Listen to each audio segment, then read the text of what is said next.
Hello and welcome to Fire in the Belly. Today we have myself, Mighty Pete, and we have the Lisa Stevenson. Good afternoon. Hi, how are you? Awesome. Listen, thank you for coming on. So tell us, Lisa, who are you, what are you doing, where are you from? My name's Lisa Stevenson. I live in Omagh and in County Tyrone, and I am an holistic and beauty therapist, a wife and a mum, and I'm also now an author. Ooh, love it. So break that down a bit. So beauty and holistic therapist? Yeah. What does that mean?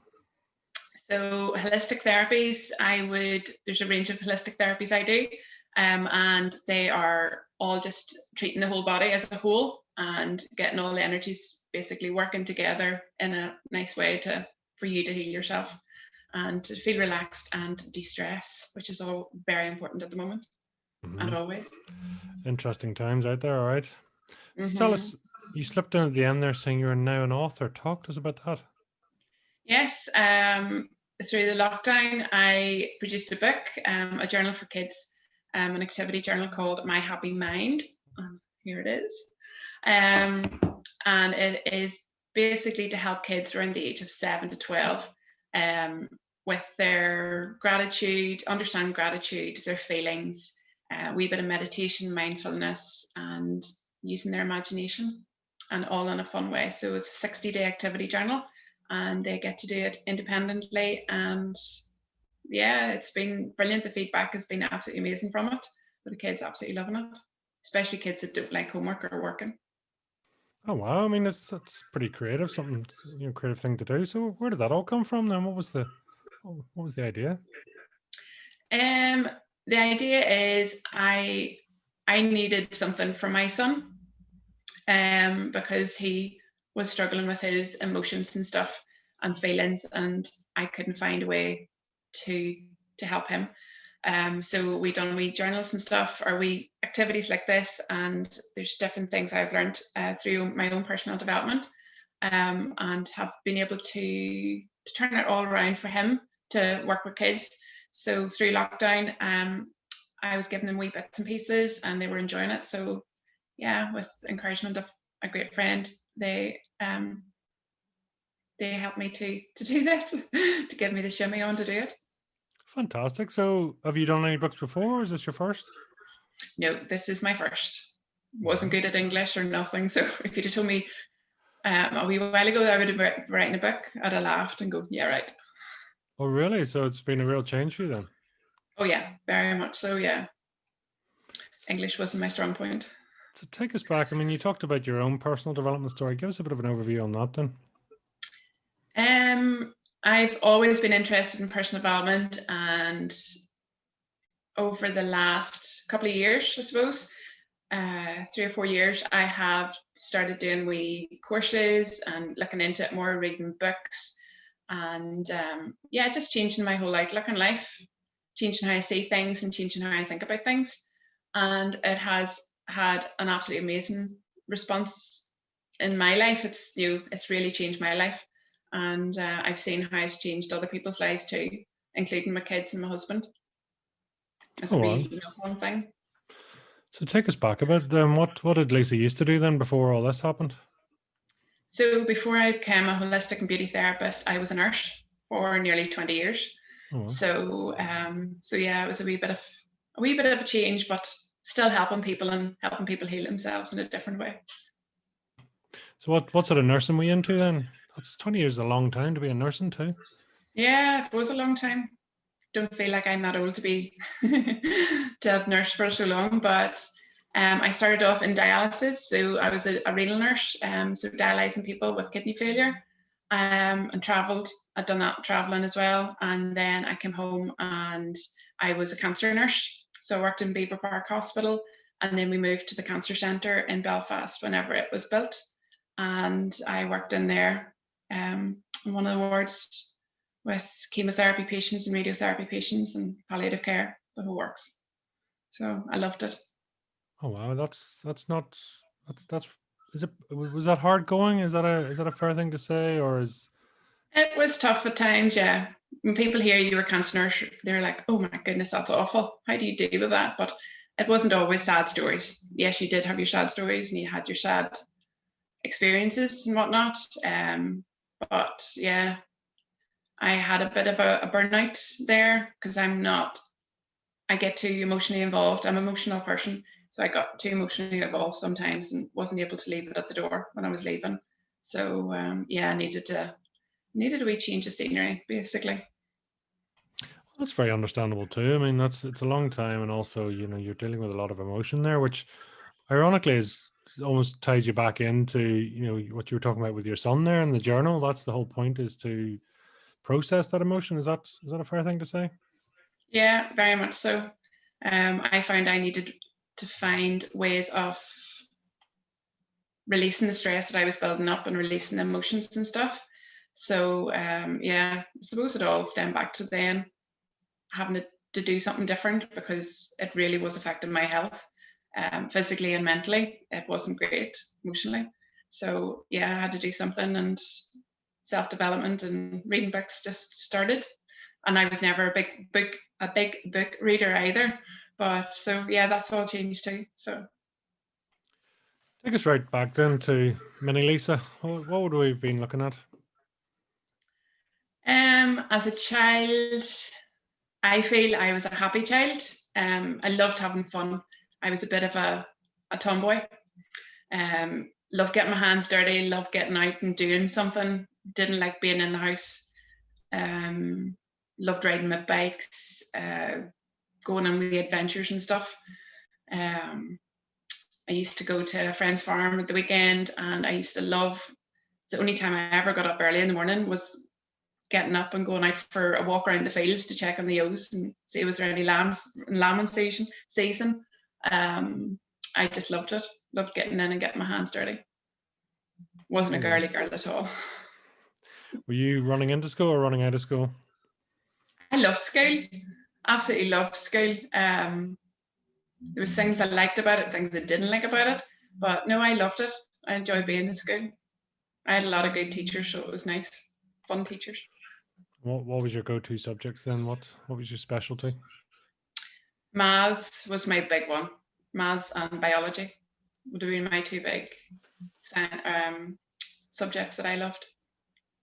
Mm. It's quite a mix. Maths and biology. One sort of more sciencey, one, well, I suppose logical. Both logically. Is that a logical brain? Yeah, probably is. Computers, I love computers too. So yeah. So That's interesting because you talk about the logical brain there, and yet obviously on the emotional side, obviously through nursing, you're saying that's yes, there's quite a range of emotions there. Always intriguing. So what was Lisa going to be when she grew up? What was the plan originally? Oh goodness. As a child, I loved driving. My thing was I wanted to be the only child in the whole world to have a driver's license. I drove everything. If I could, I sat on my daddy's knee, driving the car up the lane. Yeah, I had every time I was with my male cousins, they would have had wee driving games. So that was me. Once they arrived, I took it and I sat in the corner, and that was me driving this wee game around the same track for hours on end. Yeah, I was always on a bike or a tractor or something, pedaling ones, just driving and reversing things. I loved it. So yeah, at the start, way back, my first jobs I would have wanted was being a driver, a bus driver, a taxi driver, lorry driver, anything. And then through school, because I loved maths so much, it was something I was good at. I sort of thought about accountancy, and I was a wee bit into TD drawing too. I loved it. So architecture then was something I was thinking of for a while. But yeah, and then all of a sudden I decided, no, I was going to be a nurse. And that's what happened. It was quite a change then. I mean, from TD drawing and that logical brain right through to nursing then. What triggered that, do you know? My uncle's wife was having a baby, and I just was totally mesmerized by the whole birth and baby being produced and growing inside a human being and stuff. I still am. I'm like, wow. Even though I've had two children of myself, I'm just like, wow, that is just amazing. How does that happen? So yeah, that was the reason. Plus, I never was I never thought I was smart enough to go on to do A levels. So that was another thing that put me off maybe doing accountancy or architecture and stuff, that you would have to go and do your A levels for that to get to university. Oh, wow, yeah. So it's, well, interesting. Who said you weren't smart enough? Me. Always that report card coming home. Could do better. Yeah, what would the school report saying then? Could do better, could try harder. Yeah, all of the above. And you're Yeah. like, I did. I just Yeah. couldn't remember. Any signs of dyslexia or anything with yourself or anything like that? I do believe I do have dyslexia. I wouldn't have been a great reader in school in English if you had to read. I was literally counting how many tables away or people away I was and trying to work out which paragraph I was going to read. Didn't always work out. And I usually ended up getting a big long one as opposed to a nice wee short one, just to try and read and try and get the words, because I couldn't get the words out. I would have stammered a lot. I got myself all worked up and not even being able to pronounce a lot of words, and that would still put me off, or did until recently. But I suppose having kids, my husband always said he wasn't a great reader either. So whenever our first boy was born, I made a point that we had to read with him every night going to bed from a very young age. He wouldn't have even been able to know what any of the things were. So yeah, we both done that, and our reading started to come along, because it was like, he doesn't know if we can read or not. Does it matter if we stammer over a word or don't know what that word is? Or so that's where Google comes in really well. He's doing his homework. Mommy, what does that word mean? I'm like, hold on. In fact, he's just like, Mommy, you Google that word and find out what that means. Google's like the third parent there for a lot of people on this. It's amazing. Oh, totally. But that's quite a turnaround, to actually sort of, in fairness to you, to take on reading and reading with the kids and all. It's a great way of looking at it. Yeah, it was something my dad always struggled with reading too, and I think he believes he was dyslexic too. But back in the day, I don't know if it was ever talked about, or if there was any tests as such back then. But anyway, it doesn't matter now. You can do what you do, and that's what it is. So it was something I didn't want my kids struggling with. I was embarrassed when it came to English and reading and writing and stuff, and not being able to spell properly. And that was something I really wanted to help encourage my kids to like from a young age. If I could, that was what I was going to encourage.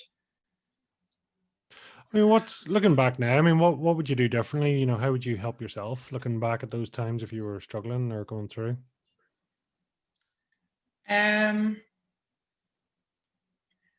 don't know. Whenever I was younger, if I liked something, I really went in and I done it and I loved it. I learned about it. If I didn't like it, then it was just like I done what I had to do and then left. So probably looking back now, if you could turn back time, I would go right. Obviously, I can't do this. Let's learn how to do it. Ask for help, even though you might feel you're being silly or whatever you want to call it. Ask for help and just say, listen, I can't do this. How can I do it? Because there's so many different ways now that you can teach yourself and to do things that makes your life easier.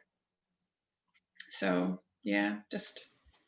That's what I was struck by. Obviously, the journal there. I mean, one, it's a lovely size so that kids can actually pick it up and go through it. So for the benefit of the listeners, so you've 60 days, and it's a two pages per day, basically, isn't it? Yeah.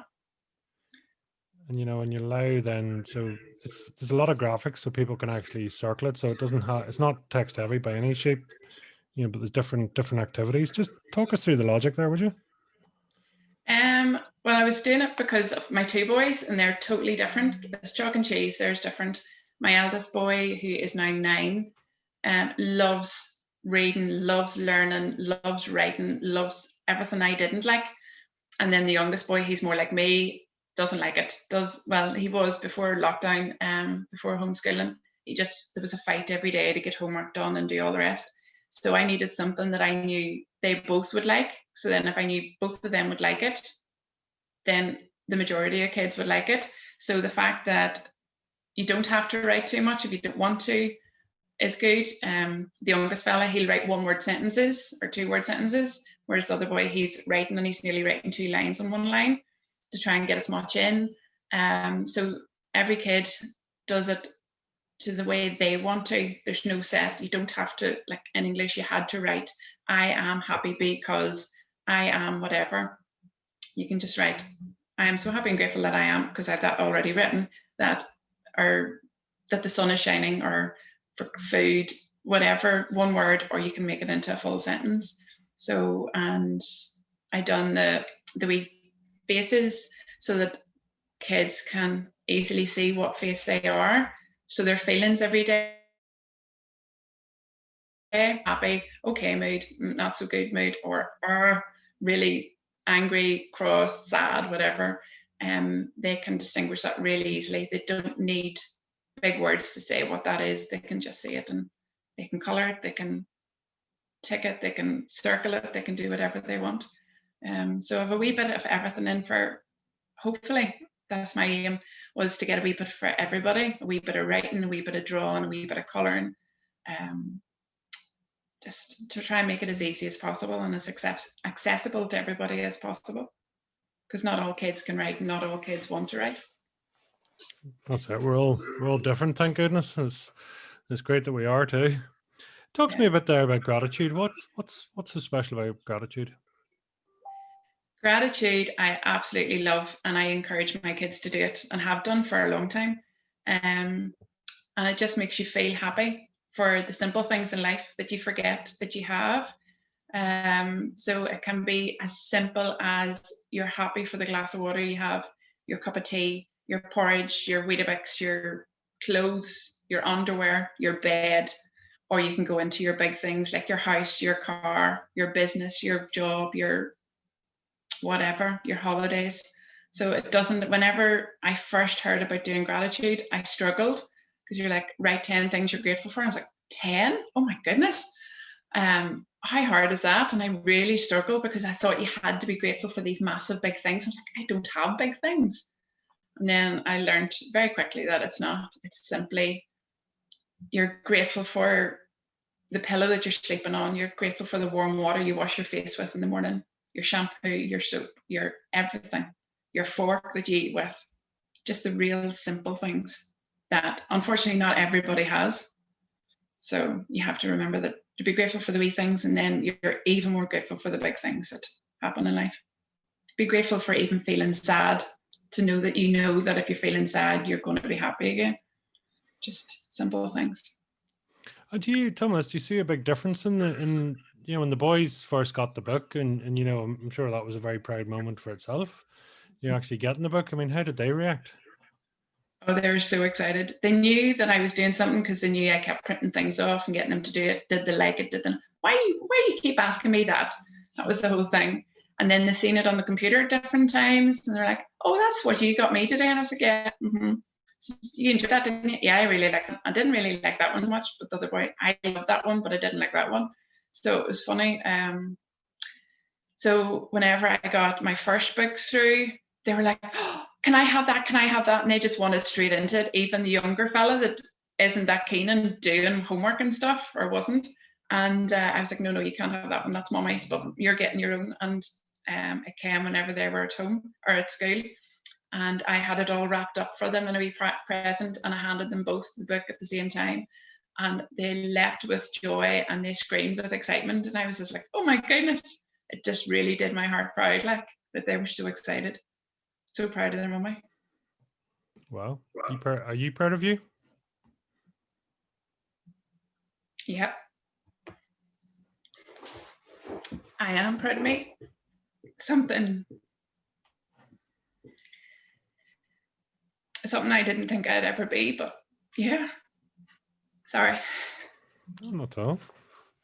It's awesome. I mean, it's a wonderful achievement, and even I know with my own kids here, the kids love them, and my wee ones, well, 4-year-old and 2-year-olds, and even they'll now, I can't quite tell what they're trying to write, but they're able to follow it. And I know it's sort of different for the age group that you're intending, but I mean, that is something to be proud of, because it's actually affecting the next generation. It's beautiful to have it out there.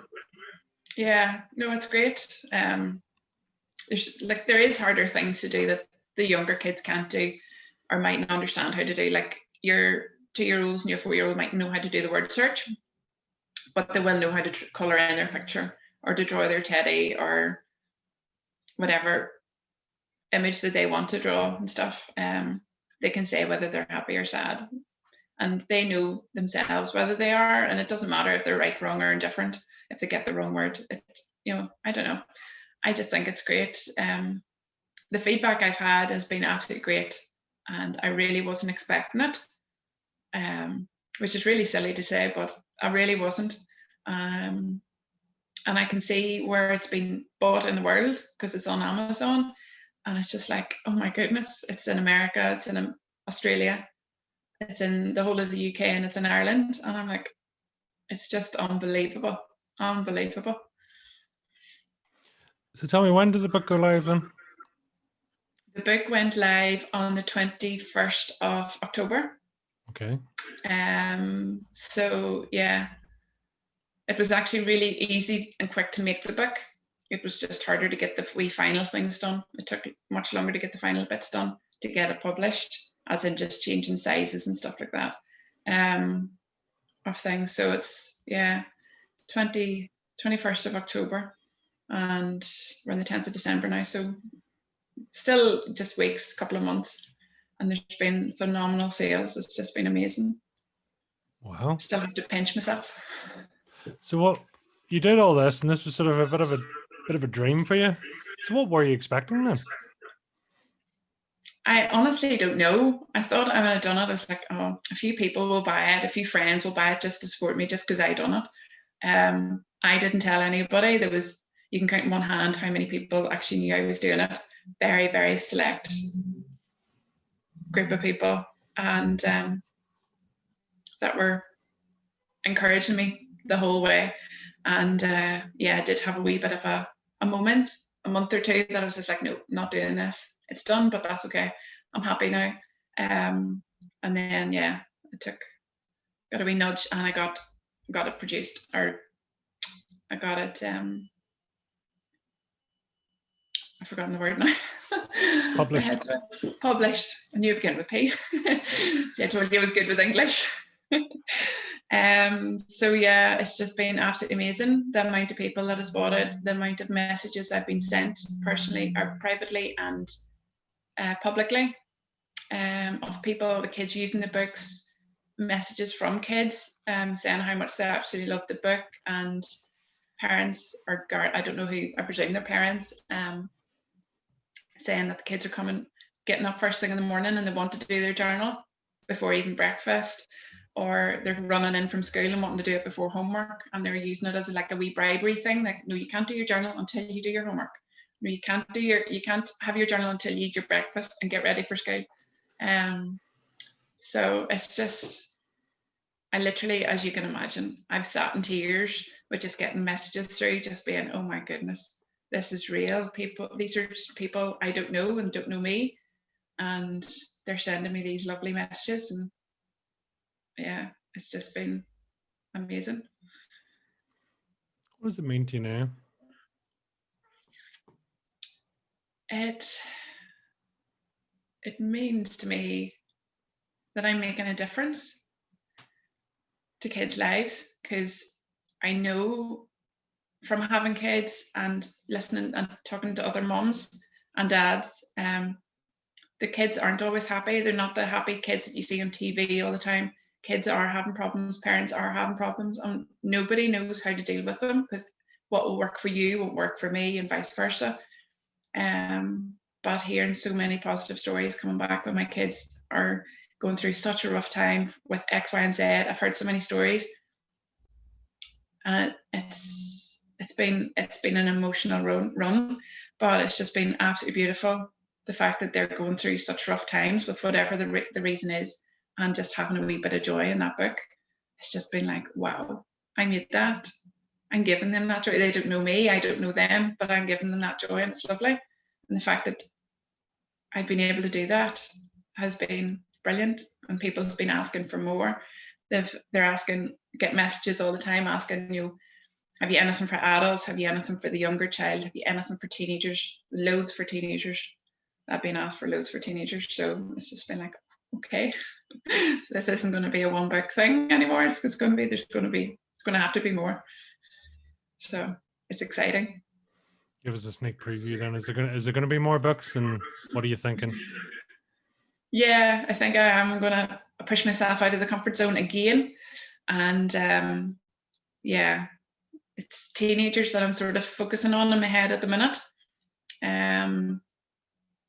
I think that's going to be the bigger challenge, because teenagers are that in between age that they feel they're older than they actually are. They want to do more, but they can't, or whatever. So you can't make it too old for them, but you can't make them too childish either, because they'll not be interested. So I was trying to get that in between. What does teenagers like? What will they do? And it's going to be so different as well between boys and girls. The whole spectrum of things. So yeah, it's going to be a fun challenge, but I'll do it.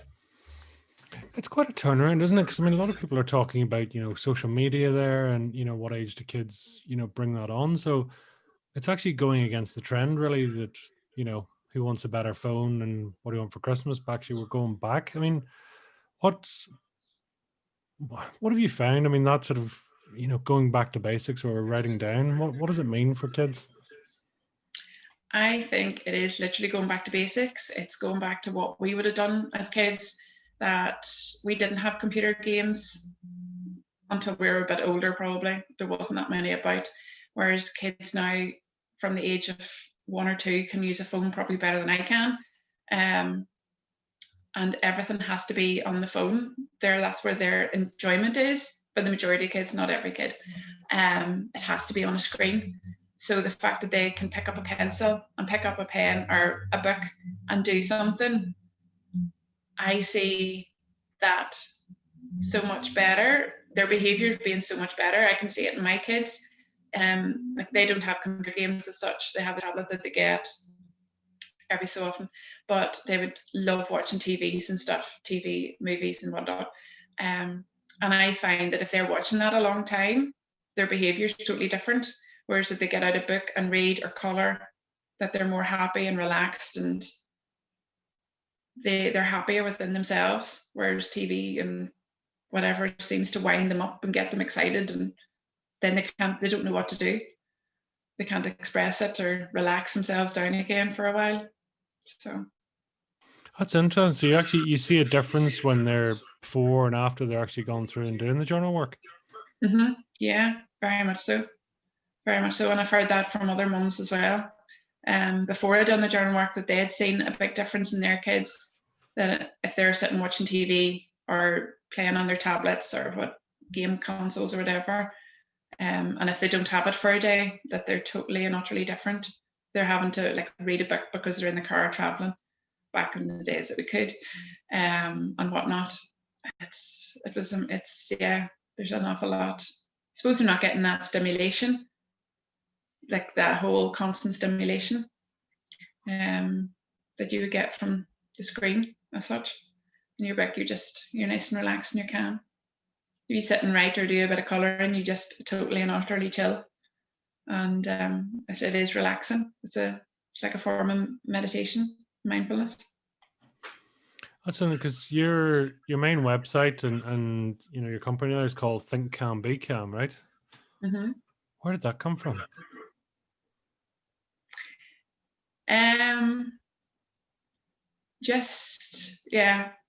Just that. I wanted something to help people to relax and be calm, because everybody is running around and they're like a wind-up cork. Everybody's just going around and going. They don't know what to do next. They've too much on their plate, and stresses from whatever business is being shut, or too many people asking to do different things all at the one time, whatever it is, demands on social media, different things. And people just need time out and relax, whether it's 10 minutes a day or 2 hours a day, whatever you can afford. 5 minutes is just as good if you're not doing anything. 5 minutes is going to be better than nothing. And you will find that whenever you start to calm down and to relax and think in a different way, everything changes. That's what I find anyway with me personally. I started thinking in a different way. I started thinking calmer, and yeah, it really helped. Don't get me wrong, I have my moments that would be a challenge, but it's all a work in progress. Don't we all? I mean, being a parent is stressful. Life is stressful. There's so many things, and because it is that thing, isn't it? With there's so much pressure and almost to be almost the perfect parent too. And yet, I don't think. Well, some people know how to do it, and some people don't. I'm certainly one of the latter. Yeah, I think everybody's winging it. It may look that they're good and they're doing things really well and whatnot, but I don't think there's any such thing as a perfect parent. Something we all need to learn at different times, and yeah, our kids are there to teach us patience, teach us love, teach us everything. I'm interested. Did you journal as a child? Was that? No. Don't give me a pencil as a child. No, that's not going to be fun. I loved colouring in when I was a child, actually. I loved doing it. I was good at it. But no, don't ask me to write things. I love that mix. I mean, that's the very fact you're calling it an activity journal. So it is both obviously journaling from a writing perspective, but also activity. And you have a whole range of activities in here. So something different every day. Yeah. And it's just I suppose it's that level of interaction. Is that the intention behind it? Yeah, because there's things in there that some kids won't like, and there's some that will. Like my eldest son, he loves word searches. So that was the first thing that had to go in, was a word search. So I made up different, I can't remember, maybe 10 or 15. I can't remember how many I've done. It's that long now. So that had to be in it. It had to be word searches. So I started them off sort of smaller and built them up so that there was more later on. My other son loves colouring in, so it had to be colouring in then as well. And then they both love a wee bit of drawing and stuff. So there's wee drawing exercises, there's activities, there's definitely activities for mindfulness and meditation, nice wee simple ones that kids can use. Some of them will need a wee bit of adult help, maybe, depending on the age of the child. There's wee mazes, simple wee things, because there's no point in just putting one thing in, because if you handed me a word search book, I wouldn't like it. If you handed it to my son, he would love it. So I just needed a wee bit of everything, so that there is something that you are going to love. Every kid's going to love something within the book. It's going to suit their style and their love and their wants. And you never know by doing it, because there's only one word search every whatever number of pages. They might actually start to like the word search. They might learn to like something that they didn't like earlier because of whatever reason. So I don't know. I like a wee change of everything, so I had to put a wee change of everything into. That makes sense. I mean, it's always good, as you say, because kids don't have a huge attention span. I mean, how long would you find with the boys you would get normally focus before they're off on something else? My eldest would sit for a while. The youngest boy, if he's in good form, 15, 20 minutes before he's right, I've had enough. And then other days it could be 2 minutes. It just depends. But yeah, depends on what mood they sit in as well, what mood they're in. And then of course, if they're going to bed and they've forgotten to do their journal, they'll sit forever. They could sit for half an hour, no bother. You're like, really? So yeah, it just depends on what mood they're in that time and what's happening at the time. What's that expression? There's nobody busier than a child going to bed. Oh yeah. That is so true in my house. Everything needs done. Literally as they're going up the stairs, going, oh, but Mummy, I forgot to do. And no, that can be done tomorrow. But I forgot to say this to Daddy. And no, come on up you go. You've had the last 2 or 3 hours to say all that. No.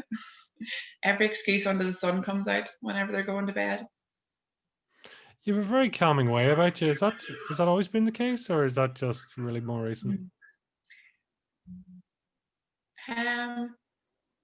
Probably in me, I feel it's more recent.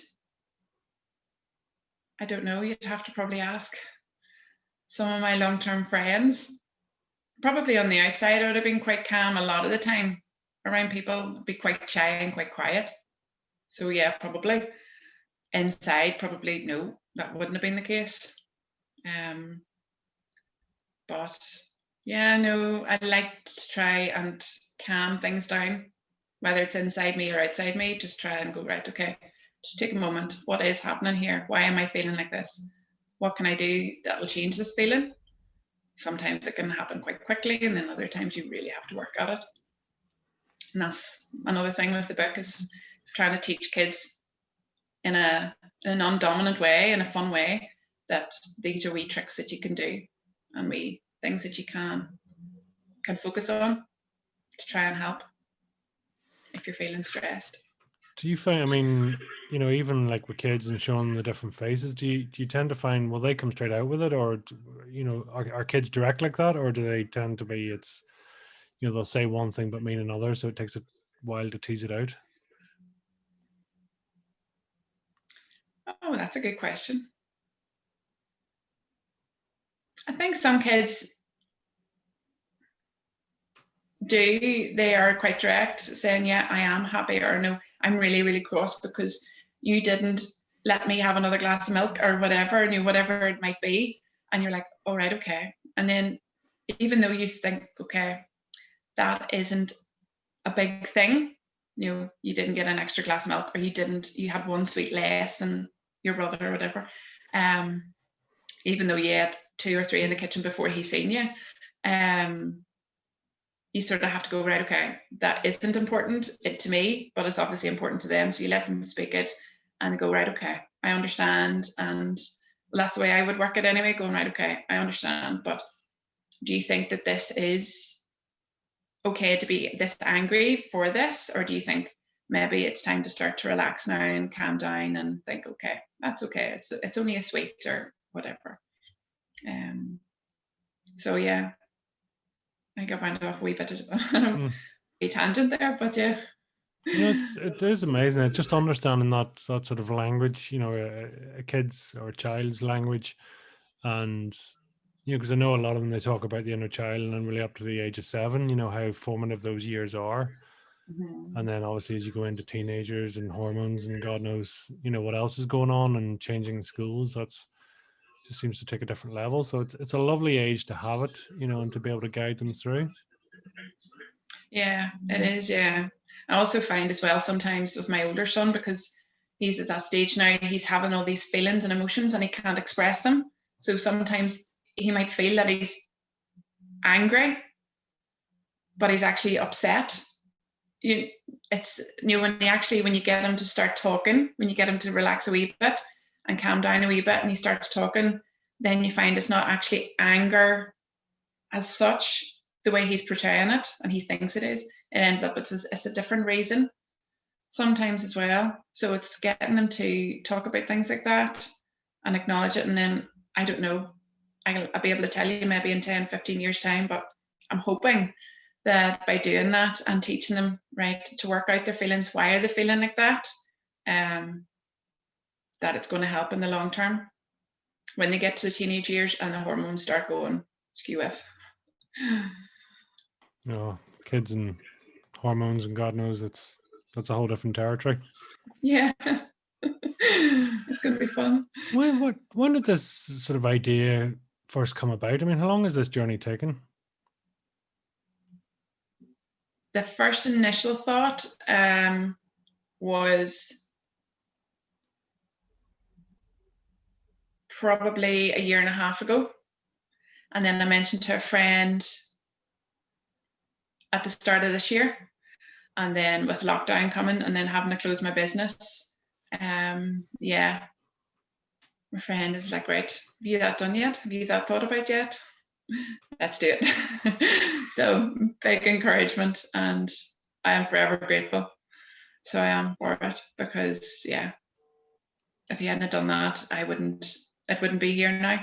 It would always just be yeah, I might do it someday, or yeah, that would be nice to do, and go, but I can't do that.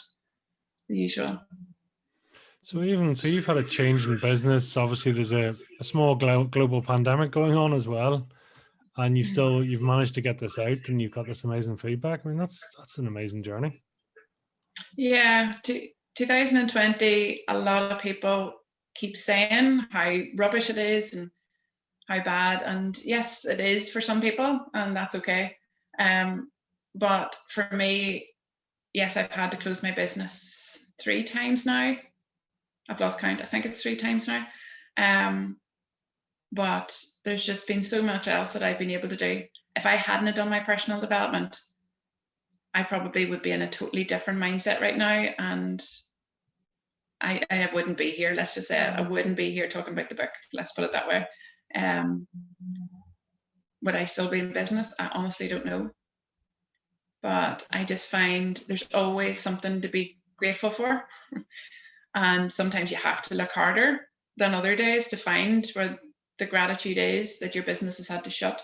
But my gratitude for that is I've been able to be given time that I wouldn't have had if I was working to put my book together, get ideas, get it all together into a book, a physical book, and get it published for other people to actually enjoy and learn from. So yeah, I don't see it as a bad year. I see it as an absolutely amazing year. I'm really grateful for 2020. Take us back. I mean, even that 3 or 4 years before you sort of embarked on this whole development journey and taking time for yourself. I mean, what's the difference between then and now? Huge difference. My health wasn't good. I was off work sick in nursing. I was off nursing sick for a full year through stress and whatnot. I wasn't in a happy place. And I knew I had to leave. I'd been feeling like it for a few years. It wasn't the job I went into. I wasn't able to do what I wanted to do. It's all paper. It's all in and out, do your job quick, and get in and get out kind of job. And I didn't like that. You didn't get time to spend time with your patients to find out actually what is wrong and try and help them for a lot of the cases. And it really was affecting me with a few other things. So yeah, I made the decision that I was like, right, this is it. I've had enough. And a few people were like, well, you just maybe give it up, take a year's break or whatever. And I was like, no, it's not happening. I'm just not doing it anymore. I'm going to make the final decision, and that's it. And so many people, so many of my friends, a lot of my friends are nurses. I suppose I've worked there for that long, but so many of them have said to me privately that they admire me and they can't believe, they wish they were able to do it and all this. And I was like, believe you me, if I can do it, you can certainly do it. And was it scary? Hell yeah, it was. But I have not regretted one iota of it. Not even whenever we were told we had to shut our doors did I regret it. No. It was the best decision I made. I had many happy years in nursing.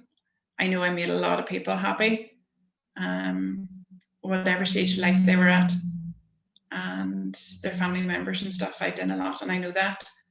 And I just have to remember the good times and forget about the not so good times. I mean, where do you feel you're at now? I mean, are you is that gap between who you were and who you truly are? I mean, is that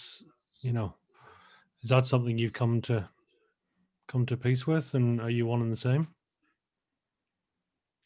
Don't know yet if I know who I truly am. I know I'm getting there. I don't believe I am actually there yet. If that makes any sense. I don't know why I say that. I think there's still, everybody's a work in progress, no matter what stage of your life you are, whether you're 10 or you're 110. You always find out something new about yourself, something that you're able to do, or new things that you didn't realize you would like to do, or whatever. So yeah, every day is a learning day. Every day is a school day, and I love it. There's some days you're like, oh my God, what am I at? And then other days you're like, yeah, bring it on. Bring on them challenges. I'm happy. So tell me, what does make you happy and what makes you sad? What makes me sad is seeing people unkind to other people and treating people badly. What makes me happy is seeing people laugh and happy. In my work here, I love seeing people coming in and you can see that they're stressed, they're annoyed, especially if they're getting treatments, and they go out and they're literally floating out the door and they've this smile on their face. I love that. I love helping people. And I just love seeing people happy and being them. Out of interest, what's your core values, would you say? My core values are honesty and trust,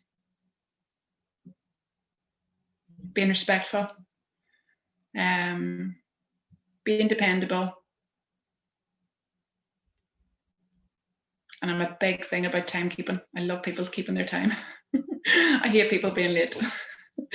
My dad was always late. Whenever I was a child, he was always late. And I always vowed I'd never be late. So I'm usually half an hour early for things, which isn't always that good. But anyway, it's what it is.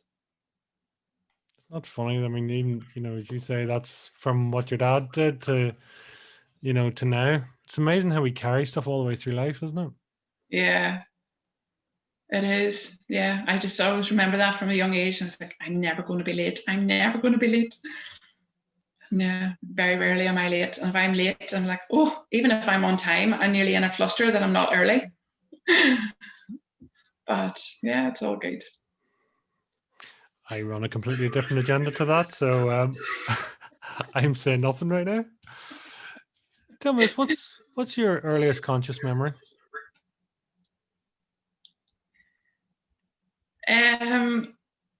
My memory, a first happy memory I have, well, I suppose it's neither happy or sad, is I was sitting on a buggy, the end of a buggy. Back in that day, it was big wheels, like what the newer mums are loving now, the big massive cot that the babies lie in with the big wheels. And I remember sitting on that holding the handle. And then, yeah, that would be my happiest memory from a real life experience. Then I have a dream. I remember being really, really young and having a dream about driving. And I think I was about 3 or 4 at the time. I can't confirm or deny that that was the right age, but driving on railway tracks for some reason. So it's strange. Driving on railway tracks. There's a lot of driving going on. Where does that all come from? My family, my dad's side of the family, we're all into rallying and driving. So yeah, I love it. I just always wanted to drive. I don't know why, but obviously it has been before I really knew what it all was and understood it all. I just always remember just wanting to drive. Every year my nana always scolded me every single year, going every year. I was like, oh, so many years until I can get my license. Oh, so many more years till I can. And she was like, would you stop wasting your life away? I was like, I'm not wasting it away. I just can't wait to drive. But yeah, my dad would have done rallying. My 2 uncles would have rallied too. And then I done a bit of a form of rallying as well with one of my uncles. So I loved that back in the day. So you've done a bit of driving then, a bit of rallying? I done, yeah, a form of rallying called auto testing. I've done navigation rallies too. I was the navigator. That isn't good. I can read a map and I'm good at reading maps, but I'm not good at reading in the car. I have really bad motion sickness. So it didn't go down well. It ended up being literally driving, car door open, being sick and driving on. It was lethal, but anyway, still enjoyed it with an empty stomach. But yeah, auto testing I would have done from I was about 18, probably about 18 till just before I met my husband. So 12 or 13, probably about 13 years ago now. I did that every year, done lots of different competitions and stuff, and I actually represented Northern Ireland as well. 1 year for a competition over in England, so it was great. So how many years have you driving then? From 18 to when?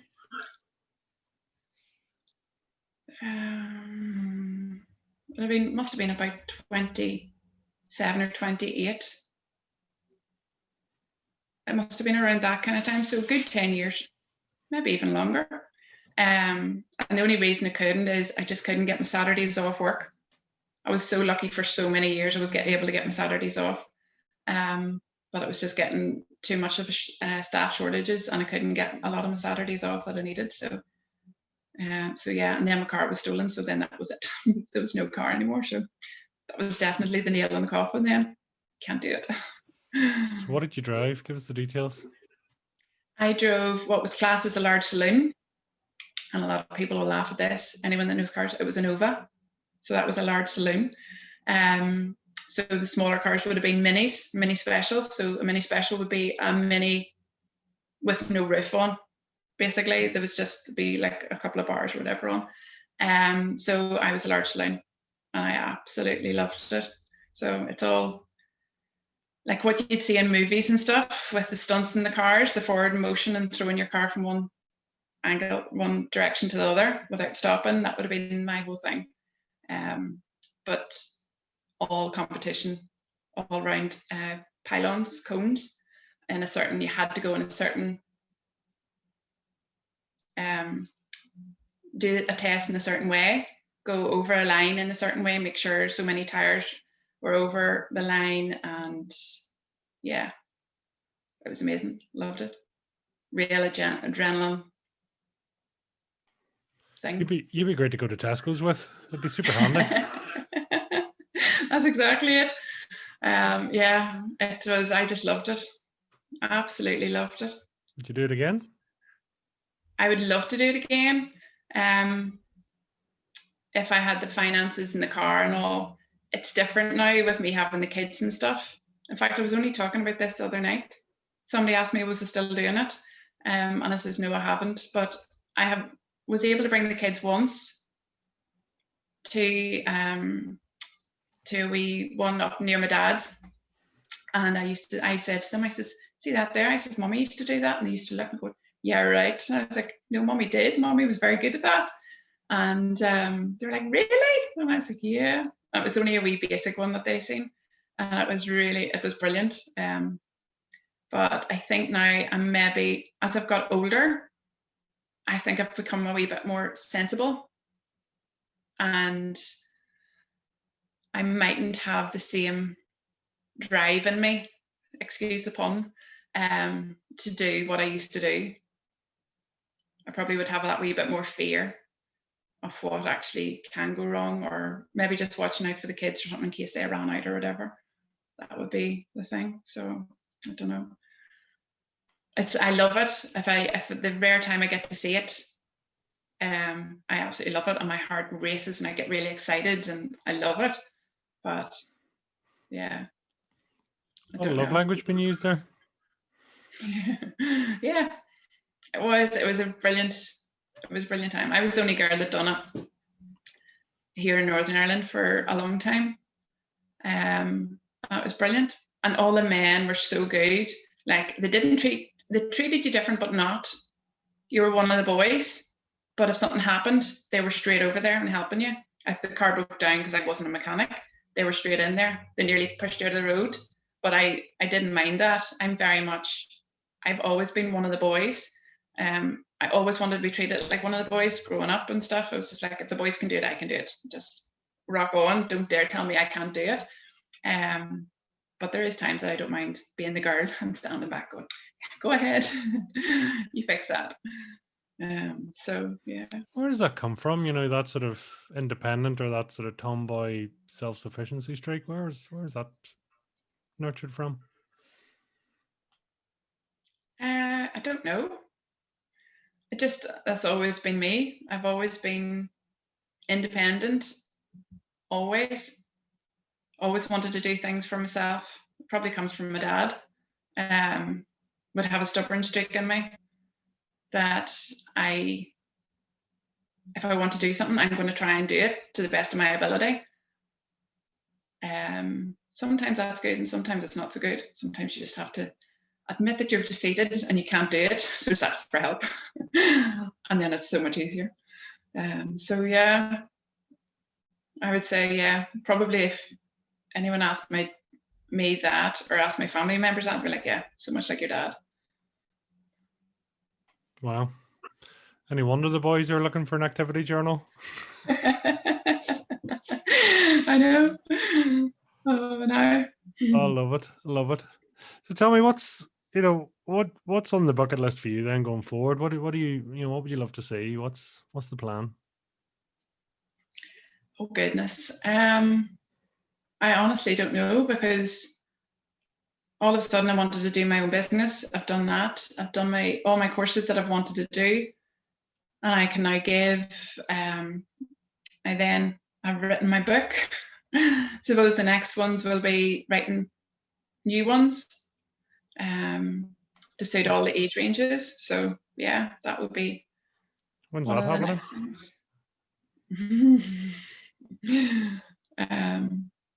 Next year. We'll just leave that a nice wee open one. Love it. Love it. So tell me this, what do you do? What's a guilty pleasure for you then? Oh, what's a guilty pleasure? I love getting into my jammies and watching a movie. And if it's a Saturday night, with a wee glass in my hand and maybe a little nibble or two. I love walking as well. I love getting out and getting my head cleared and walking. I'm doing a lot of that lately. It's lovely. It's really good. What's your go-to then with the glass? What's the it treat? has to be Prosecco. Bubbles or cocktails, but usually bubbles. So yeah, it's been that way for a wee while now, and it's just like, yeah, I keep going to try something different. I'm like, no, it has to come back. I love my bubbles with the strawberry. Oh, you go fancy. You get the strawberry. Oh, I go fancy. Yeah. Love it. Live the life I'm going to live. Crisps or chocolate? Both. I'm greedy. I'm proud of it. Okay, what's your go-to in the crisps and what's your go-to in the chocolate? If I'm having both together, which I know people are like, oh, it is plain as a Mars bar, usually a Mars bar with salt and vinegar crisps. It was always salt and vinegar crisps, but this last few years I have found a love for cheese and onion. So if it's just crisps on their own, well, to be fair, I'll probably not say no to any crisp, but cheese and onion would be probably the top one. Yeah. And you can't beat a wee bit of Mars bar and salt and vinegar crisps. I'll be looking forward to that now at Christmas. That'll be my Christmas treat. Yeah, we won't go any further there because your dirty side's starting to show. It's like it is amazing when we talk about sort of non-guilty guilty pleasures. It's chocolate, I'd say, is pretty much the sort of top answer by a country mile. And, yeah, chocolate bubbles and just sitting down and just enjoying yourself. So it's awesome. Comfy all the way. Awesome. Tell me this. I mean, if you were to talk about, or define your fire in the belly in one or two words, what would it be? My fire in the belly is what drives me. Happiness, being happy, finding a way to be happy for me is my fire in the belly, whether it's for me or for somebody else. Yeah, and love. I absolutely have found a whole new concept of love. And that sounds really stupid. I don't know why I'm saying that, but yeah, love and happiness, I think, are two of the things that a lot of people forget that they have, and they need to remember a wee bit more often. And yeah, just give love, even to people that you might think doesn't deserve it, to send them love, and it makes you feel much better. Do you love yourself? Do you like yourself? I do like myself. I'm learning to love myself. I never liked myself for a very long time, for the majority of my childhood, probably into adulthood. But yeah, through all the work I've done, I'm liking myself now. I can look in the mirror and go, right, you're doing a pretty damn good job there. And yeah, I'm trying my best every day to be better. So love it. Well done, you. I mean, it's a beautiful journey, and I mean, and even so far, you've come so far in even such a short time too, which is awesome. Yeah, it's Yeah. well done, you. Such an inspiration. Thank you. Thank you for you. Tell me, where can people reach out, track you down, hunt you down, stalk you, follow you, all the above? I am on all the socials with at thinkcambecam, all one word. And then I've got my website, www.thinkcambecam.co.uk. Final message you'd like to leave with people?